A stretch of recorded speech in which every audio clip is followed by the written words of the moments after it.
그래서 지금 이 판은 문재인 쪽과는 원래 관계가 없고 역시 박지원입니다. 그 박지원과 박지원, 이 김무성 등 비박의 어떻게 보면 공작이고 거기에 친박들이 야합을 했다. 친박들이 어차피 박 대통령이 이제 끝났으니까 목숨이라도 부지하자 그래서 야합을 들어갔는데 제가 여기서 좀 재밌는 게 있어요. 예. 이정현 대표가 도대체 친박인지 비박인지로 헷갈리는 사람이란 말이죠. 어떤 때는 친박을 할 수 없고 비박할 수도 있고 사실은 왜 그렇게 보십니까? 저렇게 충성심이 높다고 스스로 자부하는. 아니 그러니까 지금 당장 드러났는데 입으로만 충성하지 실제로 충성심이 없는 사람인데 이거 단적으로 드러나지 않았습니까? 근데 이정현 대표가 당권을 쥐다 보니까 이 어용 보수들이 상당히 이정현 쪽에 많이 줄을 섰습니다. 아 그렇습니까? 네. 요즘 뭐 지난 주말에 아주 하도 욕을 많이 먹어가 SNS에 전화까지 옵니다. 그러니까 이제 전화하지 마세요. 어느 정도였냐면은 이정현 대표가 단식을 들어갔을 때 릴레이 단식조가 편성되고 막 짐 싸고 난리가 났었거든요. 이정현 앞에서 충성심 좀 보여주려고 이 어용 보수들이. 자, 근데 이 어용 보수들이 지금까지 어떤 스탠스 보였습니까? 최순실까지도 거의 사실상 비호하면서 뭐 비호 아니라 그러는데 최순실보다 뭐 문재인이 더 나쁜 놈 아니냐 이거 비호입니다 이 자체가. 문재인이 왜 껴듭니까 최순실 문제에서. 그렇게 해가지고 최순실 게이트까지 비호하던 어용 보수들이 새누리당에서 이정현까지 합세해가지고 박근혜 정권을 아예 조기에 종식시키겠다는 안이 나왔으면은 전부 다 달려들어서 새누리당을 둘러싸고 대통령을 지키자 해야 될 거 아닙니까? 대통령을 마담 만들자 소리냐부터 대통령한테 커피나 타고 있어라 이거 요구하는데 제가 오늘 이 시간까지 파악했을 때 이른바 이름 좀 알려진 보수 그리고 제가 다 뻔히 아는데 이 청와대 쪽에서 가까이 가가지고 뭐 좀 해먹으려는 보수 단 한 명도 여기 대해서 새누리당을 지금 비판하는 사람이 없어요. 오직 저 같은 사람만 지금 이 새누리당을 비판하고 있습니다. 지난 목요일날 금요일 날부터 엄청 많은 사람들이 SNS에서 저를 까더라고요. 그래서 이것도 지난번에 2014년 11월 달에 그 3인방 물러가라 했을 때 또 재판이 되는구나 하고 내가 생각을 했어요. 그러더만은 나중에 또 변 대표도 또 둘이 싸잡아가지고 욕을 하더라고요. 그동안 너 왜 문재인 이야기는 안 해? 너 왜 박원순 이야기는 안 해? 그러는데 아니 최순실 이야기 할 때마다 문재인 정부 뭐 이렇게 박원순 아들 뭐 들어와라 이렇게 한마디씩 하고 최순실 이야기 해야 됩니까? 지금 제가 또 여기 변 대표가 우리 둘이서 문재인과 박원순 이야기를 몇 번을 했습니까? 예? 그걸 횟수를 갖다가 꼭 맞춰서 그때마다 이 최순실 한번 깔라면 문재인 한번 까고 박원순 한번 까고 돌아와서 최순실 까야 됩니까? 에라이 정말 밥 처먹고 그런 생각도 좀 하지 마세요. 어제 오후에 발표났잖아요. 이 거국 중립 내각이 새누리당에서. 그 직전까지마다도 박근혜 지키자 했던 그 수많은 어용 보수들이 이제 박근혜 지키자는 말도 사라졌다니까요. 왜요? 아니 이 실권이 넘어간 당에서 쉽게 얘기하면 박근혜 물러나라는 얘기잖아요. 거국 중립 내각은. 그러니까 이제 당에다가 줄을 서야 되니까 이제 뜯어먹을 때가 저쪽으로 BH에서 당으로 바뀐 겁니까? 네, 그래서 그렇게 최순실 게이트를 막 비호하는 성명서 내던 어용보수 단체들이 이 거국 중립 내각에 대해서는 다 입을 한꺼번에 다물었다는 거죠. 제가 이걸 보면서 박근혜 대통령 참 불쌍한 사람이다. 최순실도 최순실이지만은 그렇게 박근혜 찬양하는 저 어용보수들이 하는 행태를 보세요. 그리고 진짜 박근혜 대통령에 대해서 직원하고 충원하는 어떤 사람들이 그나마 지금 이제 와서 박근혜 대통령은 좀 솔직히 뭐 잘해서 그런 게 아니라 대한민국 대통령 중심제의 기본이 있는 겁니다. 박 대통령이 그래도 끝까지 책임지고 가야 되는 거예요. 이 상황에서는 임기 때까지는. 그리고 도저히 안 된다 그러면은 탄핵을 시켜야 되는 거 국회에서는. 근데 야합을 들어가는 거 아닙니까? 이거는 완전 반헌법적 발상이라는 거죠. 옛날에 보면 개는 밥 주는 사람 따라갑니다. 자, 조국 교수가 서울대 그래도 로스쿨 교수 아닙니까? 이야기 좀 했네요. 야당이 거국 중립 내각 수용을 하는 최소 요건이 총리가 아닌 법무부 장관을 우리가 차지하는 거다. 바로 나오지 않습니까 이제? 그거 나오겠죠. 그리고 그 법무부 장관이 검찰총장을 바꾸고 새로 지명하겠다 이렇게 나오겠죠. 자, 그래서 이 거국 중립 내각이라고 하는 부분을 새누리당이 저는 좀 의의가 없어가지고요. 이 새누리당을 바라보면 쟤들을 어떻게 해야 되나 하는 정말 한숨밖에 안 나오는 당인데요. 제가 이 처음에 이정현 대표 대해서 국민 승리다 이랬을 때 국민 승리가 아니라 지 개인의 승리고 이 뭡니까 서반트 리더십이 어디 가겠나 그 말 했다가 그날도 또 욕 많이 먹었습니다. 지켜보니 아니 왜 정말 저는 아스팔트 보수한다는 분들한테 묻고 싶은데요. 세상의 일을 전부 다 겪어보고 전부 다 얻어맞아 보고야 이러냐 저러냐를 확인을 가능하다 생각하는지 아니 그렇게 맞아도 정신을 못 차리는 것인지 저는 묻고 싶습니다. 저는 새누리당이요 오늘 그 비박계 이제 이런 거에 다 답을 다 해야 됩니다. 하태경 의원이든 김무성 의원이든 예. 당연히 야당에서 제가 볼 때 조국 교수가 아주 영악한 건데 예. 들어올 생각이 없는데 조건을 거는 거예요. 너희 법무부 장관 줄 수 있어? 물어본 거 아닙니까? 법무부 장관 준다는 얘기는 대통령 그만두라는 얘기잖아요. 그러면은 지금 정진석 원내대표나 김무성 대표나 줄 수 있다고 얘기를 해야 되는 거예요. 이걸 관철시키겠다면은. 이것만 줍니까? 국정원장도 줘야죠. 국정원장도 당연히. 뭐 그렇게 하겠죠. 당연히 그것도 국세청장도 줘야 되는 거고. 그렇게 해서 만들어야 되는 게 거국 중립내각인데 이거 만든다는 얘기는 박근혜 대통령은 솔직히 그만두라는 얘기다. 이렇게 정리를 해줘야 되고 이거는 빨리 새누리당 차원에서 집어 넣어야 됩니다. 집어넣고 최소한 다른 건 몰라도 외교 안보 관련해서는 박 대통령의 노선하고 그래도 같이 걸어왔던 사람을 임명을 하고 그 전제하에서 나머지 장관 좀 폭은 넓힐 수가 있어요. 협의해서. 근데 그것도 모두 박 대통령이 권한을 총리에게 위임한 상태에서 가야 되는 거지. 박근혜 너무 빠져. 그러는 순간에 대통령제는 끝난 거예요, 그냥. 그 야당이 특검을 갖다가 주말에 협상 안 하겠다 하면서 3대 선결 과제를 내그런 게 새누리당의 석고대제. 두 번째가 이 나가야 될 사람들을 청와대하고 당에 다 내보내라. 세 번째가 별도 특검이다. 이랬거든요. 오늘 이제 또 바뀌었습니다. 야당이 뭐라는 거면 어버이연합청문회 세월호 진상규명 특별법에 의한 최순실 특검에 합의해주라. 그러면 이 새누리당의 태도가 바뀌었다고 보고 우리가 거국중립 내각을 한 번쯤 고려를 해볼게 이런 이야기를 했어요. 어버이연합은 뭐가 대단히 중요하다고 여기서 어버이연합 청문회가 조건으로 봅니까? 야권이 봤을 때는 어버이연합이 진짜 아무것도 아닌데. 참. 어버이연합이 문제가 아니라 사실은 전경련 청문회를 주장해야죠. 어버이연합보다 돈 준 게 전경련 아닙니까? 그리고 이번에 막말로 최순실 돈 챙겨준 거 전경련 아니에요. 전경련 아니 뭐 전경련 입장에서 뭐 정권이 뭐 압력을 넣었다 뭐 그렇게 떠들 수가 있지만은 그러면 전경련 그 책임자가 사표를 쓰고 막았으면 될 거 아니에요. 오히려 그거 돈 나눠주면서 호가호위한 거 아니에요 정경련이? 정경련 청문회 주장해야죠. 요즘 이때가 어느 때인데 모금 창구를 갖다가 개설을 해가지고 돈 모아주고 그 다음에 이권 청탁하고 이렇게 하는 조직에 대해서 야당이 한마디도 비판하지 않고 청문회 하자 소리 안 나오고 어버이연합 청문회는 정경련 청문회를 얘기해야지. 아니 저기 뭐 예를 들어서 폭력을 행사했다 철거 이 용역 회사가 그러면 거기서 일한 용역들 보고 조사할 겁니까? 그 용역 철거회사 대표를 보고 조사를 해야 됩니까? 어디를 보고 지금 하자 하는 건지 좀 웃기는데요. 근데 일부 언론들이 말입니다. 오늘 아침에 조선일보 사설도 그렇고 거국중립 내각 박근혜 대통령 빨리 받아라 이러는데 언론은 헌법을 한번 생각해보고 그럴까 왜 저래요? 아마 조선일보는 좀 감정도 있는 것 같고 그리고 저 조선일보가 지금 계속 이제 아주 꾸준히 저 김무성계하고 이렇게 거의 같이 움직이지 않았습니까? 그러니까 이제 1년 4개월 동안 혹시라도 박 대통령이 재기할까봐 약간 그것도 있는 것 같고 이번에 한번 당해갖고 송기영 주필 날라가고 엎어치기 한 방이 그다음에 있을까봐 뭐다 조사하고 뭐 이런다 해서 그동안에 참 이 소화도 안 되다가 그래도 소화 좀 잘 시키려고 그런 겁니까? 그래서 이번에 완전히 끝내겠다 이제 그런 전략인 것 같아요. 아이고 참. 자, 근데 새누리당의 간으로 보면 대통령이 거국중립 내각을 찬성을 안 했으면 새누리당이 발표를 안 했을 거라고 봅니다. 완전히 안 하고 저래 발표했다면 그건 쿠데타지요. 박 아마 대통령이 여기에 대해서 무슨 입장을 보였을까? 어정쩡하게 청와대 입장에서는 고민해 보겠다고 답을 했을 겁니다.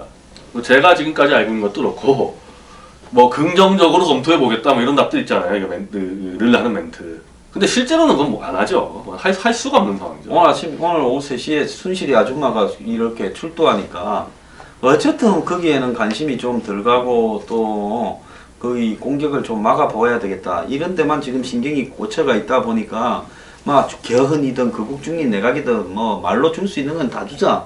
막 그래 보든가 이렇게 생각하는 그렇게 것도 했겠죠. 아닐까요? 예, 일단 답해놓고 대충 긍정적 검토해 보겠다. 근데 긍정적으로 검토하기 시작하면 이건 할 수가 없는 거예요. 그냥 박 대통령이 물러나는 거 말고는 성립이 안 되는 건데. 아니 안보는 보수라고 하면서 그래도 지지를 유지해온 박근혜 대통령이 본인이 그 최순실이 때문에 코너에 몰리니까 극국중립 내각을 하자 그러면 이 지금 북핵과 미사일 와중에 안보가 산으로 가겠습니까? 어디로 안보 끝나는 거죠. 안보 완전히 끝나는 거고. 그럼 만약에 뭐 이제 그런 사태가 벌어지면은 아마 제가 제일 먼저 박 대통령 하야를 주장할 겁니다. 박 대통령이 거국 중립 내각을 합의해서 뭐 나눠 먹기 시작하면은 그때는 박 대통령을 국민들이 끌어내야 되는 거예요. 예. 참 진짜 믿을 사람이 없습니다. 이 지금 꼼수가 난무하고요. 무슨 뭐 포카판에 예? 또 무슨 핫도판에 무슨 광 파는 것도 아니고 그냥 있는 대로 막 팔고 있어요. 이러면 안 됩니까? 그래서 이런 꼼수가 언제까지 갈지 모르겠는데 예. 그래서 이게 이 꼼수도 지금 그 안보 최대 위협인 상황에서 꼼수들이 지금 난무하고 있고 예. 트럼프가 아마 다음 주 정도면은 대통령은 될 것 되겠습니까? 같은데 이제 그렇게 되면은 장기적으로는 대한민국의 큰 기회지만은 단기적으로는 엄청난 안보 위협이 오게 돼 있는데 도대체 트럼프는 도대체 누구랑 이 정부하고 뭘 협의해야 될 거 아니에요 당장 사드 문제든지 주한미군 누구랑 협의해야 됩니까 트럼프가 지금 이 상황에서 지금 아직 확인은 안 됐는데 내가 영상을 못 구했으니까 트럼프가 그저께 미국에서 유세를 하다가 지금 그런 이야기들이 미국의 지금 SNS에서 광범위하게 퍼져 있는 거 보면 그런 것 같기도 해요. 이 여자 대통령을 뽑으면 그 끝을 본 나라가 한국이다. 너네들 뽑으려면 한번 뽑아봐라. 자기가 힐러리하고 붙고 있는데요. 이런 말을 했다고 들려요. 그래서 제가 나중에 화면을 입수해가지고 정확하게 이야기를 하려고 그러는데 지금 이제 오늘 아침에 저 TV 조선 가니까 그럽디다. 그 앵커 하시는 분이 황 소장이 그 트럼프 된다 할 때 그래 안 봤는데 지금 트럼프가 되는 것 같아. 미국하고 한국하고 평행이론이다. 미국에 지금 막판에 이 힐러리가 그 뭡니까 후마 에버딘이라고 수양딸이라고 부르는 지 핵심 비서 한테 덜미가 잡혔고 그 여자 남편의 노트북에서 소리가 나고 박 대통령도 최순실이한테 저런다는데 지금 경제 위기, 북핵 위기, 미국의 대선에 의한 정권 교체 이런 것들이 한꺼번에 쏠리는 상황에서 지금 최순실이 때문에 나라가 지금 앞으로 제가 볼 때 한 6개월은 표류할 것 같은데 트럼프는요 대통령 되고 나니까 전화 순서대로 영국 뭐 총리하고 제일 먼저 통화하고 뭐 그다음에 독일의 메르켈하고 하고 일본의 아베하고 하고 그다음 순서에 한국하고 통화하자 대통령하고 이런 게 아니라 내키지 않으면 통화도 안 한다는 거 아닙니까? 당장 내년 대선 때까지 이 대한민국을 지금 누가 이끌고 있는지 파악이 안 되는데 주한미군 문제부터 사드 문제부터 북한에 대해서 응징할 수도 있는 건데 그거 누구랑 협의하냔 말이에요 트럼프 입장에서는. 안정될 때까지는 한국을 그냥 제껴가는 수가 있죠. 만약에 거국 중립 내각 된다면 더 복잡해진다 트럼프 입장에서는. 트럼프가 총리하고 전화 아니 거국 중립 내각의 국방부 장관이라는 게 2개월에 한 번씩 바뀔 수가 있는데 거기랑 협의하는 게 무슨 의미가 있겠어요. 그리고 총리도 마구대로 바뀔 수가 있고 그러니까 대한민국의 거의 국정 공백 상태가 벌어지는 거죠. 그래서 지금 방법은 박근혜 대통령을 끌어내리고 새로 선거를 하든지 그게 아니면은 내년까지 임기는 박 대통령한테 맡기는 방법밖에 없는 겁니다. 이 중간에는 없어요. 중간에는. 참 딱한데요. 이번에 내가 좀 아쉬운 게 이 보수 진영이라고 하는 사람들이 박 대통령 지지 기반인데 지지 기반이 정확하게 현실을 보고 제대로 된 충고를 해주고 조언을 해주면서 지지를 하고 그 다음에 유지되도록 해야지. 저렇게 이렇게 명목적으로 이야기를 하면 뭐 최순실 조사를 갖다가 뭐 할 거 뭐 있냐, 최순실이가 뭘 잘못했냐, 최순실이가 뭐 은성은 좀 써주기로 쓰니 그게 뭔 문제냐, 이 정도가 되면 그냥 말을 하기가 좀 어려운 거 아닙니까? 최순실이 노트북이 맞니 안 맞니, 태블릿이 맞니 안 맞니, 아직도 그 소리 하고 앉았고요. 근데 맹목적이지가 않다는 게 드러나지 않았습니까? 지금 정도는 박 대통령을 여당이 끌어내리려고 그러는데 여당에겐 또 한마디도 비판 안 하는 아주 정확한 합리적인 판단을 지금 하고 있잖아요. 저는 그야말로 지금 길거리 보수라는 분들이 이 논리적 인과성을 가지려면 어제 극국중립 내각이 나온 직후에 새누리당 당사를 점거해서 새누리당의 이정현 대표나 최고위원들 자리를 점거하고 단식 투쟁 들어가 이럴 때 단식 들어가야 되는 거예요. 당사 앞에서 삭발 단식을 이럴 때 어제 삭발 단식했어요. 새누리당에 가서 했어야 된다고 봅니다. 지금 그렇게 말하는 전하 벤 대표가 예? 이 문제입니까? 그 지금 그렇게 이상한 행동을 알띠가 맞지 않는 행동을 하고 계시는 당신들이 문제입니까? 제발 정신 좀 차리세요. 자, 친박도 극우 내각 동의했다 이런 이야기가 나오는데요. 이 지금 이 문제에 대해서 동아일보가 지금 아주 재미난 이야기를 썼습니다. 여당이 지금 내부에서 대통령을 친박 비박할 것 없이 버리고 가자는 거다. 제가 그 얘기 아닙니까? 아까 제가 설명한 대로 그 예. 정확히 기사가 나왔네요. 예. 친박 비박 없습니다. 대통령 버리고 우리끼리 살아보겠다. 그 얘기입니다. 이거. 그러니까 지금 이 배가 이 뭡니까 인천을 출발해서 중국의 무슨 칭다오 항으로 가는데 풍랑이 이 연평도 옆에 인당수에서 이니까 박 대통령을 심청이처럼 보쌈을 해서 인당수에 던지고 우리가 무사히 항해를 하자. 지금 그거 그거예요. 그리고 우리는 저 여자 누군지 몰라요. 이렇게 가겠다는 거 아니에요. 지금. 누구세요? 자, 이거 무슨 심청이 아니라 박청입니까? 이게 노 대통령보다 더 안 됐어요. 노무현 대통령 그래도 끝까지 같이 잠수하겠다는 한 20명 정도 있었거든요. 뭐 있었지. 탈당도 안 한 사람. 그리고 청와대에서도 제가 볼 때 이 3인방들 절대 충신이 아니에요. 그래도 노 대통령 때는 이제 양정철부터 해가지고 있었단 말이에요. 지금까지도 있지 않습니까? 이것도 없는 겁니다. 이 정도의 충신도 없는 거예요. 박 대통령 주변에. 그 친박파리 하는 그 여당 제일 먼저 앞장서가지고 지금 비박이 문제가 아니라니까요. 이 지도부가 친박인데 친박 지도부가 앞장서가지고 박 대통령 한강에다 갖다 버리겠다는 거 아니에요. 아니 그 청와대도 그래요. 이 꼴까지 몰렸으면 무슨 내가 무슨 연설문하고 도움을 받았다 말하기 전에 제가 그렇게 하라는 거 그게 옳다는 거 절대 아닙니다. 그렇게 충성을 이야기하고 입에 달고 정권 초부터 3년 반을 덕을 본 사람들이면 개 중에 그래도 도둑놈의 깡패의 의리라도 있다고 생각하면 뭐라고 해야 됩니까? 내가 자의적으로 최순실이한테 메일을 보내줬습니다. 내가 그 규정을 위반했습니다. 그 부분은 나한테 물으세요 하고 또 무슨 부속실에 뭐 부속실장도 있을 거 아닙니까? 그러면 제가 최순실 씨 보고 옷 좀 지어오라고 했고 청와대 특수활동비를 좀 썼습니다. 가방도 받아갖고 대통령 들었고 대통령은 어디서 지어온 건지 말이 안 되더라도요. 그렇게라도 말하면 아, 저 집 구석에 그래도 망해도 의리 있는 사람은 있나라고 들 건데 다 인정하지 않습니까? 예전에 노무현 대통령 뇌물 사건 걸렸을 때 정상문 총무비서 왜 그거는 자기가 특활동비 자기가 다 12억을 했다. 썼다고 네. 하면서 징역형을 노 대통령한테 보고도 안 하고 내가 다 했다 해가지고 징역형을 받았어요. 저도 그거는 그런 수습 안 정파라면 했으니까. 그런 기본은 돼 있어야 돼. 안희정이가 2번이나 들어갔다 왔지 않습니까? 근데 이 정파도 아니고요. 진짜 뭣도 아닙니다. 친박 웃기는 소리 하지 마십시오. 그래갖고 무슨 태블릿 PC 총대매면 대통령 감이고 그렇습니까? 자, 제가 볼 때 지금 앞으로 이 사태가 마지막으로 어떻게 흘러갈 것 같습니까? 저는 일단 이 대통령은 수사에 대해서는 어쨌든 뭐 우정우석을 내보냈으니까 이번에 새해 들어온 또 최재경이 최재경 민정수석한테 보고도 받지 않는 게 좋겠다. 이 수사에 대해서는 나중에 이거 잘못되면 큰일 납니다. 이 수사방해 걸리면 정말 큰일 나는 거거든요. 거기서 내 오히려 잘못 소통하다가 방해하려고 그런 게 아니라 보고받고 잘못 얘기다 하니까 아예 제껴버리고 민정 쪽은 하루빨리 내각을 정비를 해야 돼요. 그러니까 더 이상 이 내각을 거의 탈취하는 음모를 막기 위해서는 빨리 내각 밑그림을 그리고 국민들에게 이렇게 얘기해야 되는 겁니다. 어쨌든 1년 4개월 남았기 때문에 내가 해온 사드 배치 안보 문제까지는 다 정리하고 가야 된다. 이것까지는 나한테 기회 달라. 그리고 그 인사는 내가 할 수밖에 없지 않냐. 그게 총리든 총리는 당연한 거고 국방장관 외교장관 같은 경우는 그래서 그렇게 국민한테 양해를 구하고 그 내각이 중심돼가지고 탕평을 할 수가 있는 겁니다. 그래서 끝까지 국정 운영을 갖고 간다. 그거를 빨리 국민들에게 양해를 구해야 되고 새누리당의 이 반란은 빨리 수습을 해야 되는 거예요. 제가 지금 이 한국일보 오늘 기사에 보면요. 친박 수뇌부가 내각 인사권을 국회로 초강수를 뒀다. 박 대통령과 결별 수순이다. 이런 기사가 나왔어요.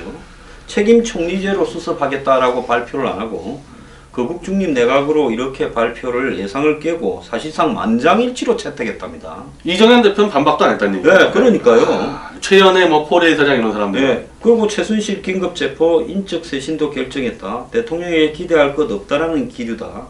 미래 권력으로 옮겨 타기가 현실화된다. 자, 이걸 보면요. 나는 이정현 대표부터 박 대통령을 사실상 팽시키는데 가담을 했다는 겁니다. 앞장섰을 겁니다. 아마. 예. 왜냐면 반대가 있었으면 발표가 될 수 없는 거예요. 친박이 지금 대표하고 최고위원을 다 차지하고 있고 비박은 한 명밖에 없습니다. 정진석 정도 하고 한 명 더 있는 거 아닙니까? 예. 둘인데 둘밖에 쪽수가 없어요. 게임이 안 되는데 이견이 한 번 더 발표했다는 얘기는 이정현 등등 친박이 주도했다고 볼 수밖에 없는 거예요. 자, 그래서요. 이게 지금 현실인데 지금 어제 최순실을 공항에서 긴급 체포를 하지 않고 이렇게 내버려둔 점, 오늘 또 최순실이 조사받으러 가는 과정에서 드러난 점, 이런 점들을 보면 결국은 지금 대통령이나 뭐 이런 사태를 수습하는 어떤 세력들이 있다면 정상적인 판단을 하고 있는가? 여기서 제일 문제가 뭔가 하면요. 상황이 이쯤 됐으면 있는 대로 받아들이면서 법적으로 해결할 거는 법적으로 해결하고 법적이 아닌 부분은 정치적으로 해결하는 게 수순이죠. 그래서 거국중립 내각이나 이런 이야기도 나중에 책임 총리제를 살리면서 이게 다 드러난 다음에 그때쯤 거국중립 내각의 형태의 책임 총리제를 하자. 이렇게 해서 몇 달 관리하다가 대선 치르는 것이 방법인데요. 그게 아니라 지금 이런 식으로 자기들만 빠져나가겠다고 이야기를 하고 대통령은 지금 당장 급한 부분에서 불만 끄자고 뭘 이야기해도 이렇게 그냥 어쨌든 최순실 문제가 더 이상 번지지 않은 쪽만 몰두하고 이러다가 이걸 갖다가 수사하는 과정에서 틀림없이 수사에 대한 여러 가지 문제가 나올 수밖에 없습니다. 어제 최재경 씨가요, 네, 하는 걸 보고 민정수석을 시키는 걸로 보고 아직도 검찰에 대해서 영향력을 행사해서 이 사태를 갖다가 좀 수습해 보려고 하는 생각을 가지고 있구나. 사실 어제 민정수석을요, 공석으로 좀 두고요, 일부러 비서실장까지 한 열흘쯤 공석을 둬야 돼. 그 다음에 조야에서 검찰에서 경력이 짧은 가급적 검찰 출신 아닌 사람 변호사 중에서 정치적으로 어느 특성이 없고 검찰을 떠난 지나 판사 출신이거나 이런 어떤 변호사 아예 그냥 변호사만 한 사람이거나 중에 민정수석을 두어서 대통령이 지금 이 수사에 개입을 하려고 하거나 영향을 미치려고 하는 생각이 없다라는 것을 보여줘야 되고 최순실을 긴급 체포를 했어야 되는 겁니다. 그런데 지금 가는 거 보면 그렇게 안 가고 있어요. 그렇다 보면 이것이 반드시 지금 검찰 조사에 의해서라든지 뭘 하더라도 지금은 맘못 쓰죠. 최순실이 거대한 것 같죠. 나중에 뺄 거 빼고 이거 법적으로 맞니 안 맞니 따지고 미수에 그친 거 빼고 그리고 대통령이 또 짊어진 거 빼고 이렇게 하면 최순실이 처벌할 게 나중에 별로 안 나올 수가 있어요. 현재까지로 보면요. 이것보다 지금 터지지 않은 내용 중에 진짜 최순실의 위험한 내용들이 많다라는 겁니다. 최순실이 3년 반은 가만히 있다가 한 5, 6개월만 열심히 뛰었겠어요? 3년 동안도 할 것 하고 다 했죠. 그렇기 때문에 지금 이 가는 방향에서요. 생각이나 그야말로 반성이 없기 때문에 사태가 우리가 생각하는 이런 걷잡을 수 있는 없는 사태가 올 가능성도 크다고 보고 있습니다. 자, 밴 대표 마지막으로 뭐 좀 하시죠. 그 중립내각.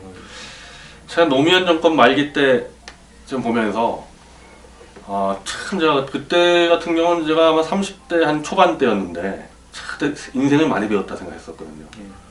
야, 그렇게 너 대통령 막 찬양하다가 뒤에서 칼 꽂고 나가기도 하고 아니면은 이번 기회 때 더 충성해서 빨리 마지막 남은 자리를 찾겠다 덤비는 사람들 보고 했는데 지금 이 친박을 중심으로 하고 어영보수들의 행태는요, 그 당시 친노하고는 비교도 안 되는 수준의 저질이에요.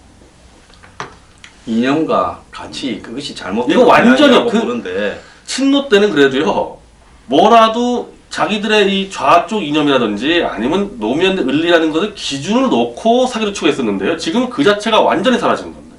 이념도 없고 박근혜 대통령에 대한 충성심 의리 하나도 없고요.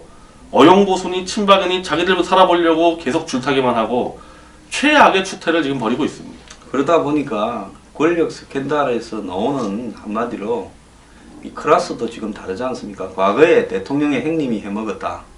또 과거에 대통령의 아들들이 해먹었다라는 거는 뭐 좀 단순 맹쾌해요.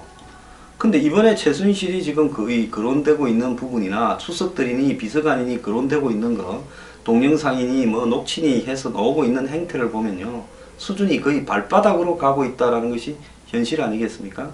그래서요, 빨리 현실에 이렇게 보고요. 지금 뭐 욕을 하면 욕 좀 먹지요. 뭐 내가 변 대표가 우리 둘이 뭐 욕을 좀 더 할 겁니다. 그 사람 욕 좀 더 할 것 같지? 아니 욕먹을 짓이 계속 연속으로 나오니까 네. 뭐 어떤 일이 더 벌어질지 모르겠어요. 예, 그렇지만은 나중에 이 머지않아서 다 검증이 될 겁니다. 트럼프 때문에 제가 욕 많이 먹었는데요. 한국 시간으로 11월 9일만 되면 황장수가 맞았다라고 입증되지 않겠습니까? 자, 여러분 안 겪어봐도 알아야 되는 게 사람입니다. 오늘 변 대표 출연해 주셔서 감사합니다.